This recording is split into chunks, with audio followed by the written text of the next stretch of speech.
Hello everyone. Evening ஷெர்வினை வெளியில் கூட்டிகிட்டு போய் விளையாட வைக்கலான்னு வெளியில் கூட்டிகிட்டு போனேன். அப்போ தான் எனக்கு தோணுச்சு, நிறைய குழந்தைங்கள நான் வெளியில் பார்த்துருக்கேன். வெளியில் தூக்கிட்டு வரும்போது பேம்பர்ஸ் போட்டு வராங்க. அது வந்துட்டு நார்மல். நம்மளே வெளில கூட்டு போனால் கம்பல்சரியாக இப்போத்தையான மாடர்ன் சுச்சுவேஷனில் நம்ம போட்டு தான் இருக்கணும். நமக்கு அது டிஸ்கம்ஃபர்ட்டாக இல்லைனா கூட பார்க்குறவங்களுக்கு ஒரு அன்ஈஸியான ஃபீலிங் வரக்கூடாதுன்றதுக்காக தான். ஸோ நான் எப்போல்லாம் என் குழந்தைக்கு பேம்பர்ஸ் போடுவேன்னு பார்த்தீங்கன்னா, நைட் டைமில் கம்பல்சரி போடுவேன், வெளில கூட்டு போகிறப்ப போடுவேன். நான் மோஸ்ட்லி பார்க்குற குழந்தைங்க எல்லாருமே வீட்டில் இருந்தாலும் சரி டே ஃபுல்லாக போடுவாங்க. நைட்டில் போடுவாங்க, வெளில தூக்கிட்டு போனால் போடுவாங்க. ஹோல் டே ஒரு குழந்தை பேம்பர்ஸ்லேயே இருந்தால் அவங்களுக்கு எவ்வளோ டிஸ்கம்ஃபர்ட்டாக இருக்கும்ன்றது அவங்களால வாயை திறந்து சொல்ல முடியுமான்னு எனக்கு தெரியல. உங்களுக்கு தெரிஞ்ச கமெண்ட் பண்ணுங்கள்.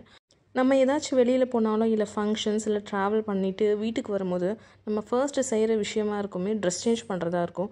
அதில் நமக்கு இந்த இன்னர் வேர் அண்டர் வேர்லாம் ரொம்ப நேரம் நம்ம போடுறதுனால நமக்கு சொல்ல முடியாத அளவுக்கு ஒரு இரிட்டேட்டிங் ஃபீலிங்ஸ் நமக்கு கண்டிப்பாக இருக்கும். இப்போ குழந்தைங்களுக்கு